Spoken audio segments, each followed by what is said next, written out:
Hi, and welcome to the International Institute of Genealogical Studies. And our chat today is on lecturing skills or any of the professional development courses. I'm Angie Breidenbach. I am the executive director, and I will do my very best to answer questions. And if for some reason you stump me, which has been done before, I will go look up the answer and get it to you after our session today. We have a 30-minute session, and this recording will be available for you later. So if you need anything, you can pop a note in the chat here on Zoom, and you can also unmute and ask a question should you need it. So let's get started. What is the biggest fear in the world? Everybody automatically knows it, and that is speaking in public. But I'm here to tell you that speaking in public can be really fun. I think it's one of the things that people forget, that you're really just giving somebody a gift. You're giving them the gift of your knowledge. You're helping them overcome a problem. And a lot of times people are so worried that everybody's looking at you, that you're going to fumble, that you're going to make a mistake. I can tell you, I can guarantee you, I've made some of the most humorous mistakes in my life while speaking, because your tongue twists, or in one case, I was the speaker and I went up on stage, and they'd asked me literally right before I went on stage. And I may have told this story before. I hope it's a new one for you. But they asked me right before I went on stage to make sure that everybody would be wearing their tags when they came in the door. And I said, so does everybody have their tag with them?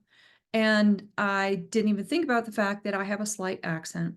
I don't recognize it myself, but I recognize that other people say it sometimes. And so there are certain words that I say with a long A that other people say with a short A.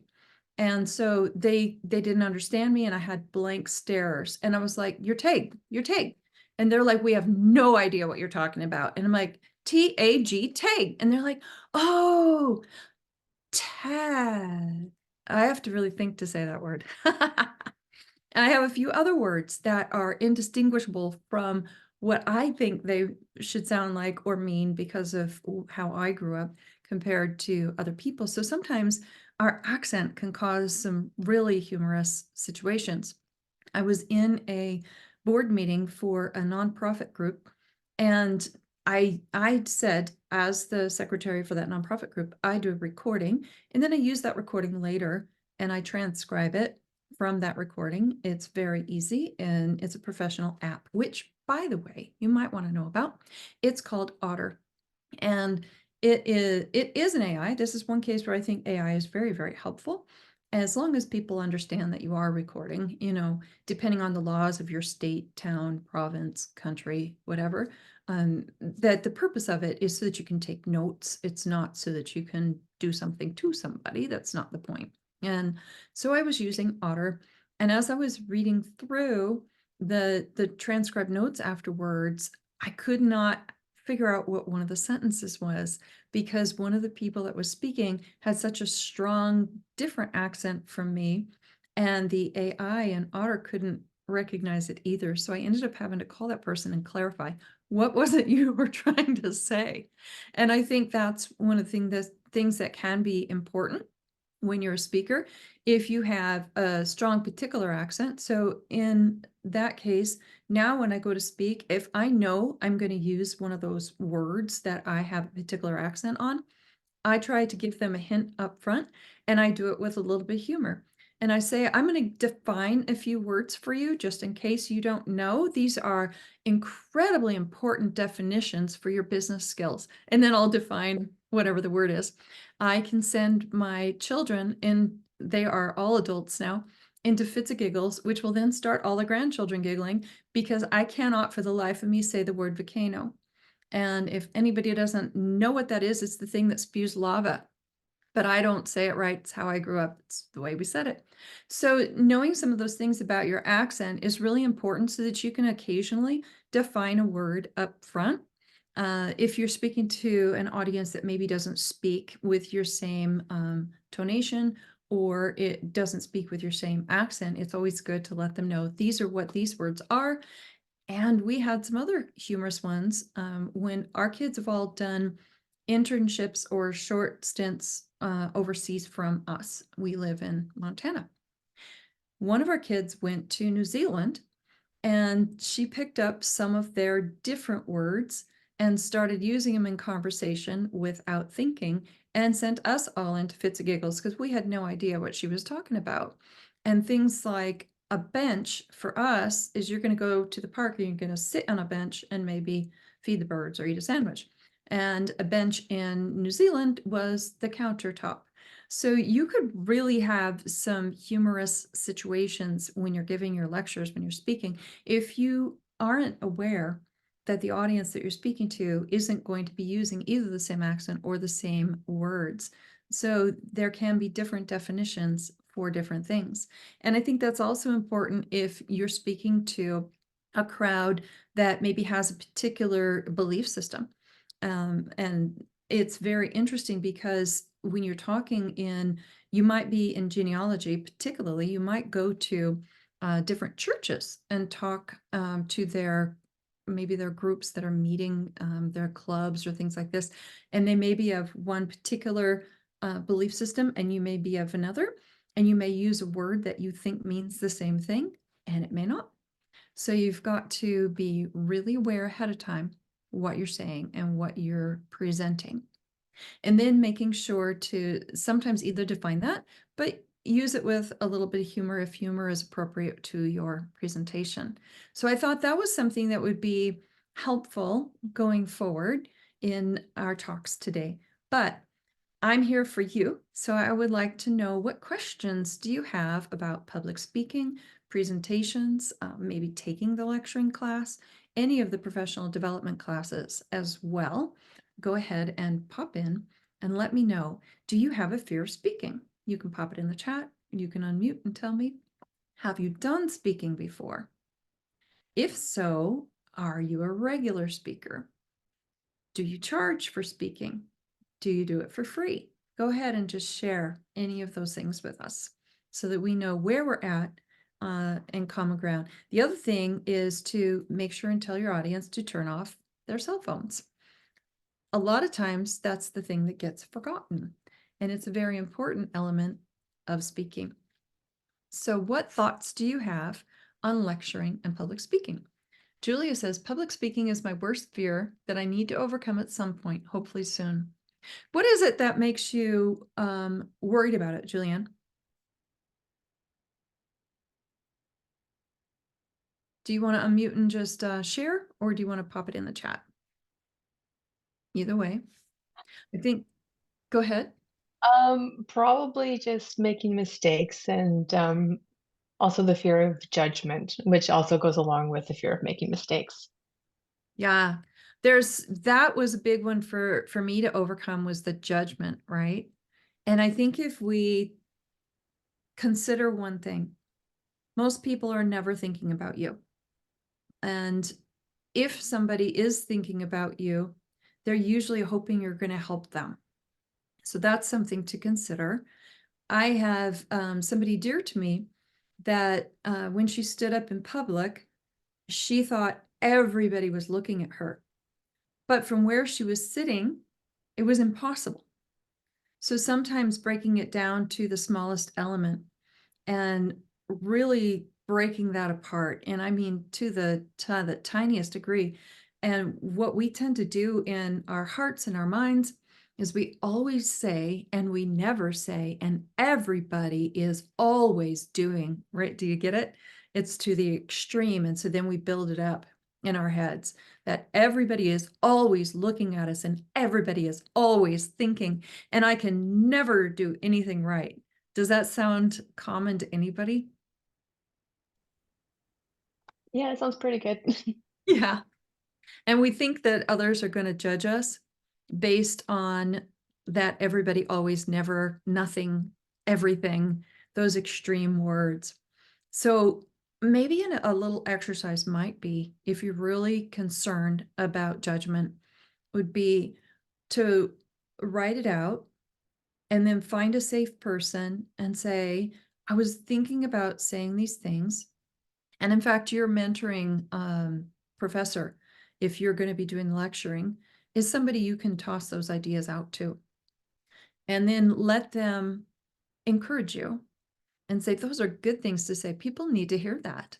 That's really good thinking, you know? And another way of doing that too is if you're even afraid of approaching one person, I've had people have that deep of a fear. You do a little bit of speaking back to yourself, but you don't just do it in your head, you do it with your mouth. And when you speak to yourself, you say, I was thinking these thoughts would help others, and then you name what those thoughts are. And then out loud to yourself, those are good thoughts to help others with. I could really help others if I could share those. If I could share and then share thought one, if I could share how to help people not be afraid of public speaking, then others would be able to share their stories and I could grow from what they share. Others would be able to share their stories and we could preserve history. Do you see what I mean? You come up with reasons why those are good, valid thoughts. And then you start to overcome the fear of other people judging you because you've validated those thoughts within yourself. And then you can even take it that stretch further and go to one person and say, these are the thoughts I'm having. I think they could do this, and let that person reflect back to you. You might even share with them that that's what you're trying to do so that you can overcome that fear. I think that's a good way of overcoming that kind of block because really it's a mental block in ourselves. We've experienced something traumatic enough in our past that makes us afraid of speaking out, afraid of speaking up. Um, Maybe we feel like people think something about us, but because we feel like people think something about us doesn't make it true. And so learning to replace those mental images of what we think people think is a really big deal. And that can really help you overcome that fear of judgment. And the other part of that too, I think a fear of judgment is an assumption that somebody is feeling something toward you. I find it very helpful to realize that they're probably sitting there going over their grocery list in their head or all the things that they did wrong at work. And now they're worried that they're going to have to deal with the problem. And even their facial expressions change based on what they're thinking internally about what's happened in their own life. And sometimes we look at those facial expressions and interpret them as directed toward ourselves. So I would challenge each one of you to consider what's going on in that other person's life might actually be on their face and dealing with their own internal thing and have nothing whatsoever to do with you. Does that help? Yes, it does. Thank you very much. You bet. I had one person so nervous about speaking that I booked an appointment with them and let them do their talk for me. And by the way, it was a fabulous talk. And she got done and thought it was terrible. So, I mean, I would have paid money to go hear it.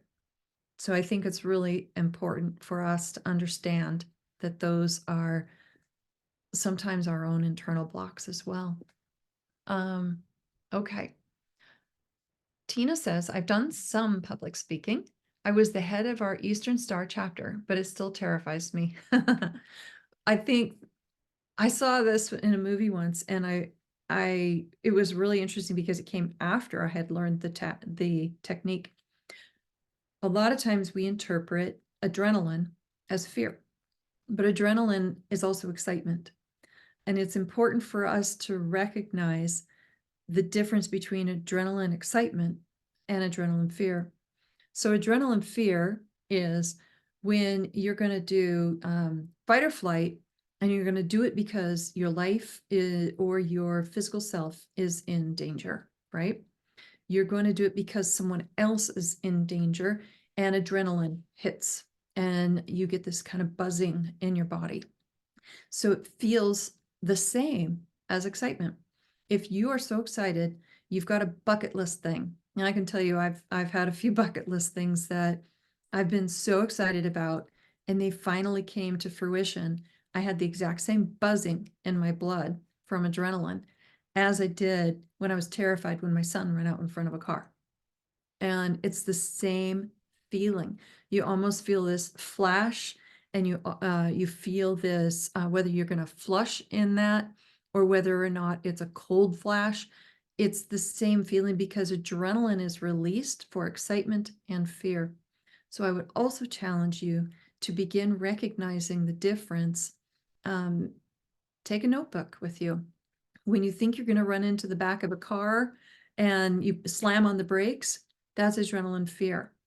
But when you're so excited that you're going to see someone that you haven't seen in 20 years, that's adrenaline excitement. And you can just be sitting there, just like waiting for them to come through the airport door. And you're just buzzing with excitement. And it's the exact same hormone going through you is that adrenaline. So start to differentiate true fear from excitement adrenaline, right? Fear adrenaline, excitement adrenaline. And it's a really interesting exercise. You might want to do it over a period of time. You're not going to be able to like create accidental moments of fear unless you live where I live and there's a whole bunch of deer jumping out in front of your car all the time. That might happen. But start to really differentiate when you're happy and excited versus when you're truly fearful. And that gives you a chance to experience deep in your soul how to separate those. Adrenaline excitement creates energy. Adrenaline excitement creates an energetic presentation, and you become someone to watch on stage for not just what you're delivering, the information, but also because you're entertaining. And that is another thing to remember, that when you make a mistake on stage, like me not recognizing that I had an accent in front of Southern people who have a much deeper accent, in my opinion, all those Southerners couldn't understand my words. And I thought that was really funny. So I burst out laughing and they laughed with me.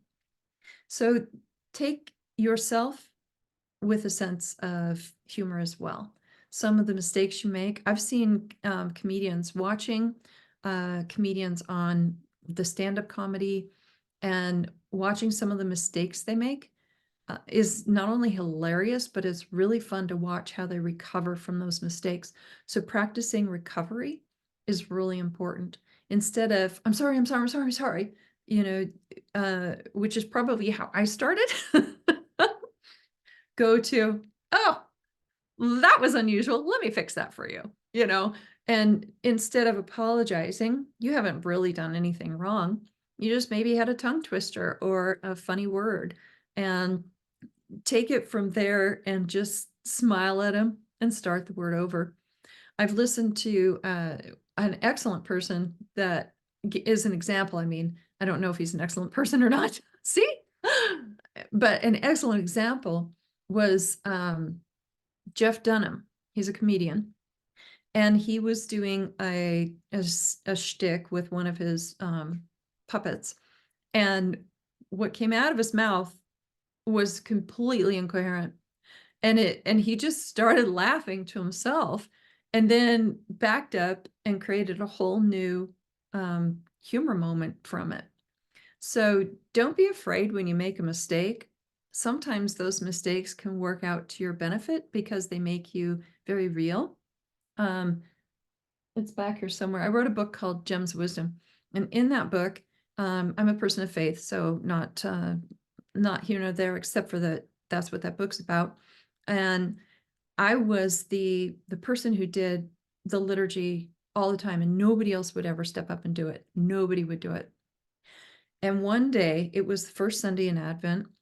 No matter what I did, we were starting off with the same note, which is an F note, a middle F. And it would start me off, it would trigger my mind to go into the liturgy. But this was a new liturgy, starting on the same note 4 times in a row.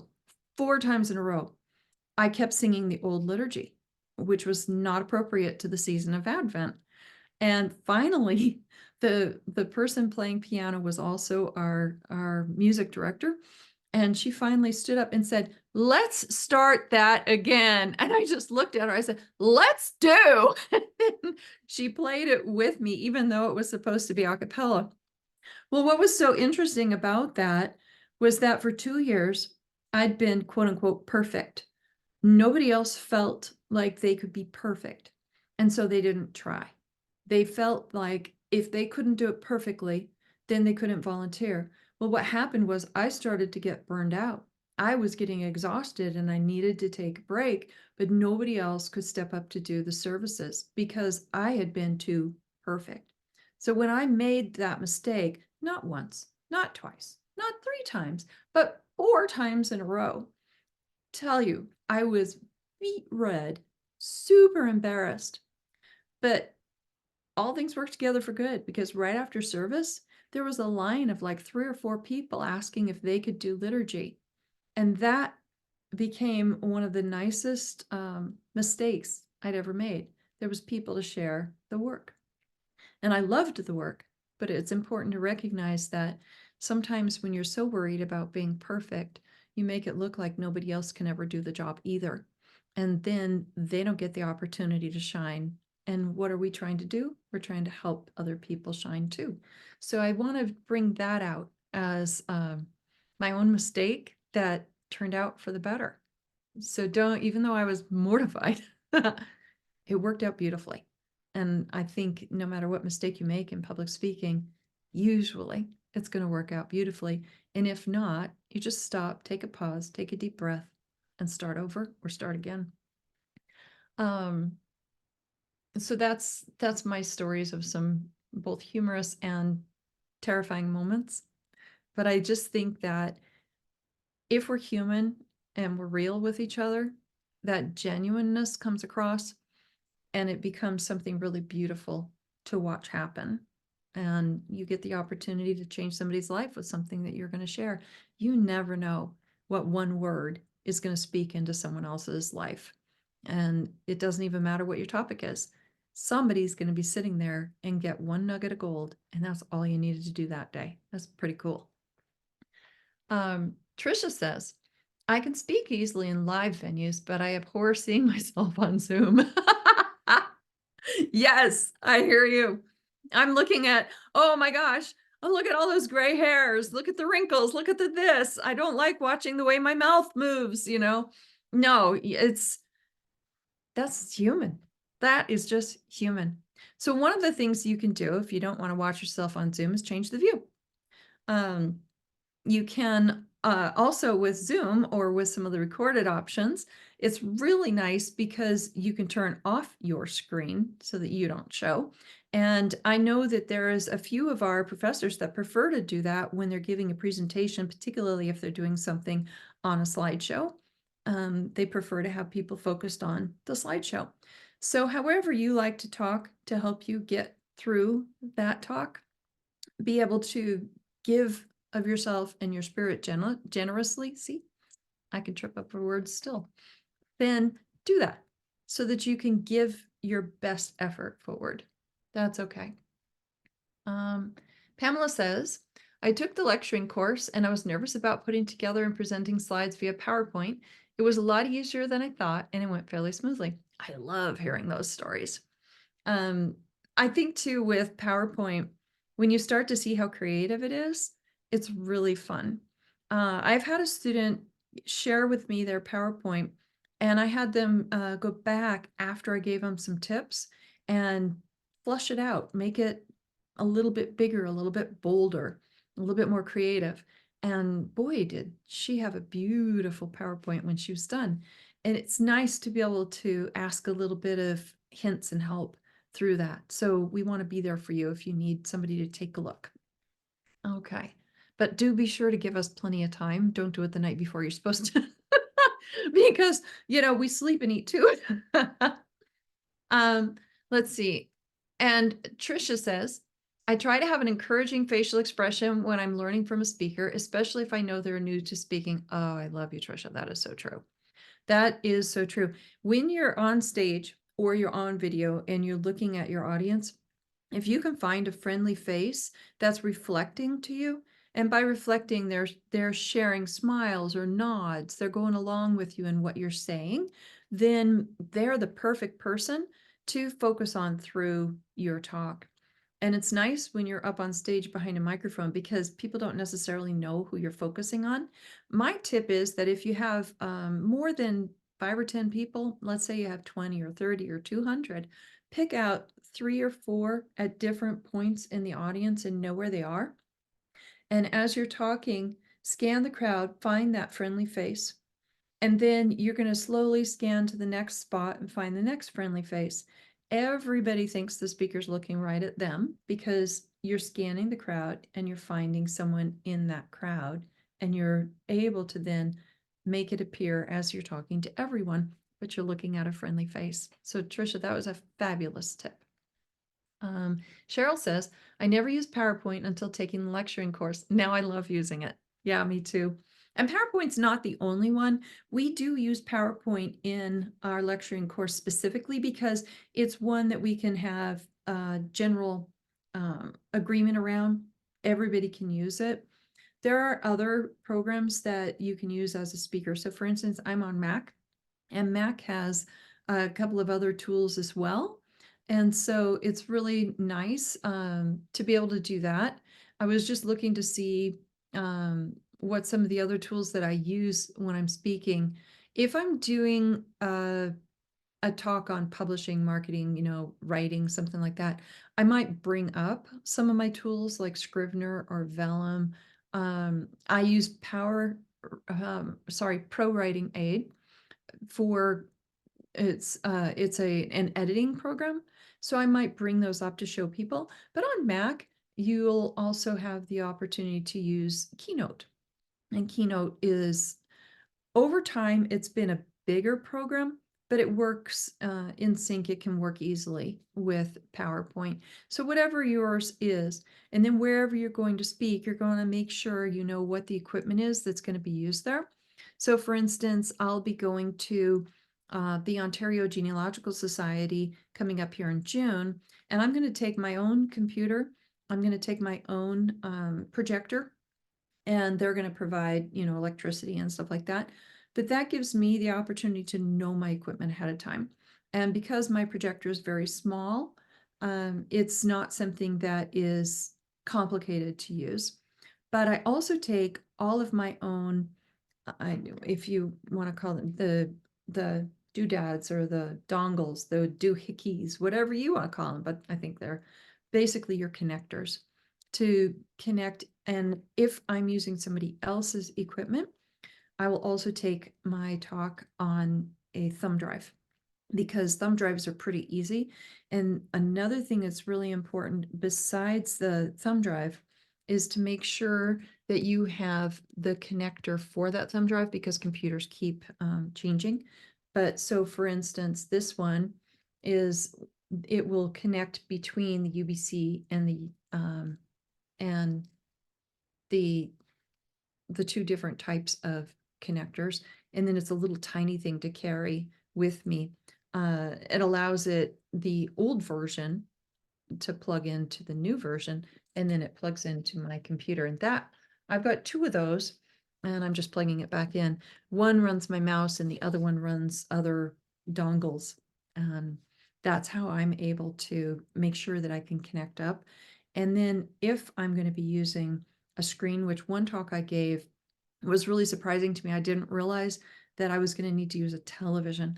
Luckily, I carry my, you can call it my bag of tricks, but it's my bag of connectors. I can connect to almost anything that's out there in the world because I have my little, my electronics bag with me whenever I travel or whenever I speak. And that gives me the opportunity to make sure that whatever gets thrown at me, I'm prepared. So we are honestly about out of time, and we talked a lot about the fear of speaking. We talked about being prepared, having all of your different electronic connectors and using your tools. But what other questions might you have before we finish for the day?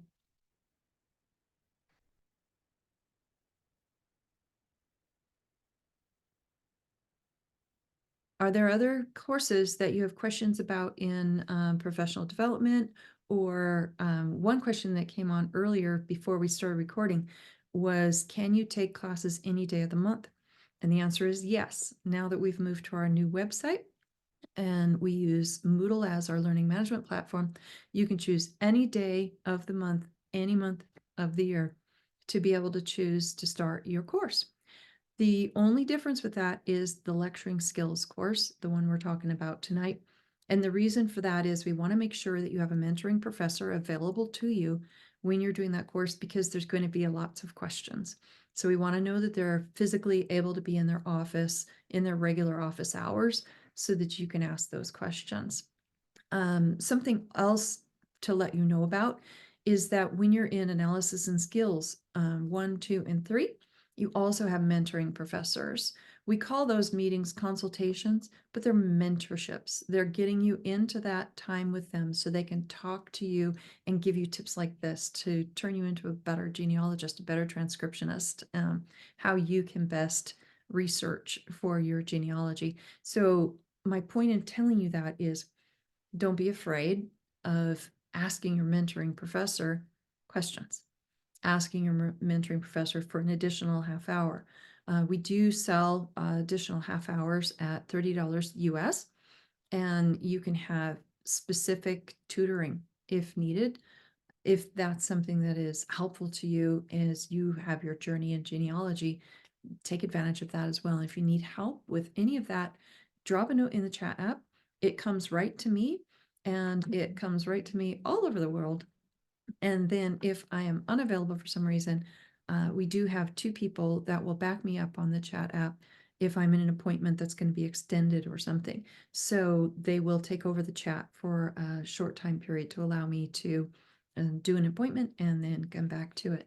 But your information is safe with us. We're going to make sure that you get the instructor that you need to be able to answer your question.